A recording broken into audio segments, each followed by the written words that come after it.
Hi everyone, it's Nicole and I'm here with another layout from the crop that I went to back in October where I brought 48 page kits and I got 42 pages done.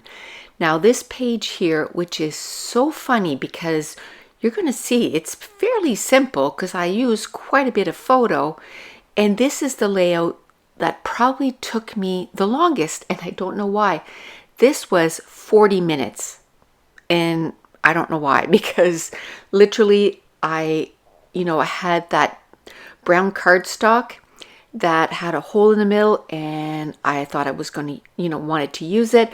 I did put a strip of another brown cardstock so that my picture would have something to stick on. And then I took a 4-inch strip of this grid pattern paper.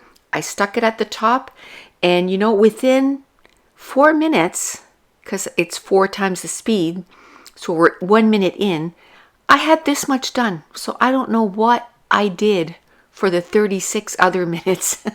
It took me forever, and I don't know why. I think maybe because this was layout 26. I did, I think, 11 or 12 the night before, so I was on my 11th or 12th layout of the day right now. This was Saturday. And I was feeling a little burnt out, and I think I paid maybe a little bit more attention to whatever I was watching, or I was chatting up a storm with my friend. I'm not sure, but it just took me forever, and there's not that many embellishments on this too. My title was already done, and I'm looking at the embellishments that I have, and there's this like leafy embellishment, and then I put that cloud over top. It worked perfectly. It was a nice embellishment foundation for that cloud. Like I said, the title was done. Let's go. I had a few circles that I'm going to use on this page. I'm going to end up cutting that circle in two, and I'm going to use it on 2 different spots on the layout.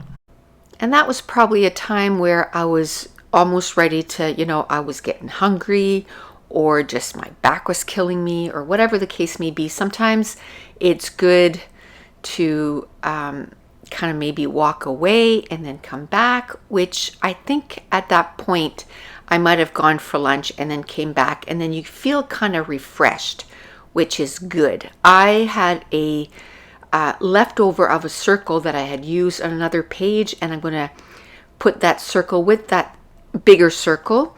And then I have these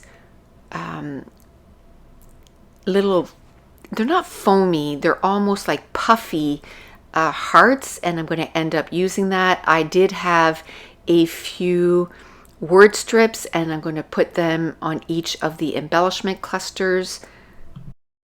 And sometimes, I think, oh, maybe I should have gone for a nap for a bit.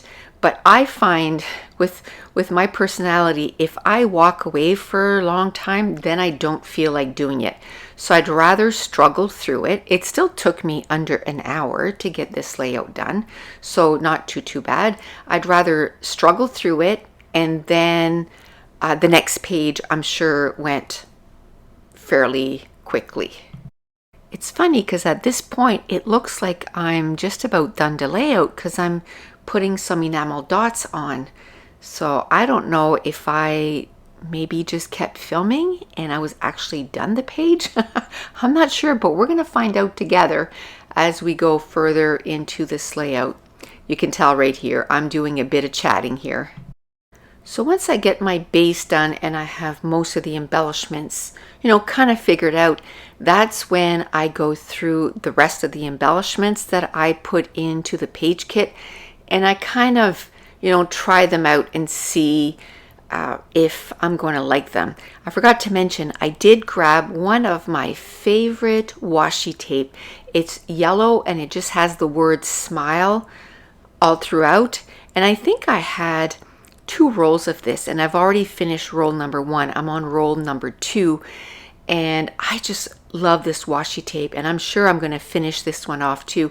What I do with my washi tape is I must have, a couple hundred rolls of washi tape just over the years, all the washi tapes that I purchased. and I have them in these couple containers that I bought at Michael's, and it's like drawers that, or not even drawers, they're like shelves, little shelves that pull out and the washi tapes are on it. And then I did buy another container where it's little drawers, and in those little drawers I choose the amount that will fit in those little drawers, and those are the washi tape that I concentrate on. So every time I'm looking for washi tape, I look in those little drawers, and I'm trying to go through my washi tape that way. Picking, I don't know, maybe it's quite a bit. It's probably 40 to 60 different washi tapes. So it's not as if I'm using the same washi tape all the time, but it's enough that it's not 200, right? 200 to 300. So I go through those and I use them over and over again until the roll is gone. And then once that container starts getting lower, then I add some new one into it. And I found before I was doing that, I was never finishing a roll of washi tape. And in the last year since I started doing that, I must have finished probably 4 or 5, maybe even more rolls of washi tape. So I'm going through them now, and you know, that's good, because that's why we buy them, right? So that we use them. And I started doing that with some of my thickers too. Like I'm going through some thickers and I'm taking those out and I'm trying to use them. And then once I've used them all, then I can move on to something else. I have, I think, 4 drawers full of thickers, and they just need to be on a page, right? So even though and the same thing, I don't have just 1 or 2 packages of thickers that I'm trying to get through. It's probably like 20. And then once I get through those, then I'll grab some different ones. So I had quite a few little heart stickers, and I kind of peppered them throughout the layout. And the title for this layout is Let's Go, because Mason says that all the time. Let's go! So I thought it was kind of appropriate for a page where Mason was on some of the pictures. But that's it. That's going to complete this layout. And I want to thank you so much for watching. Bye.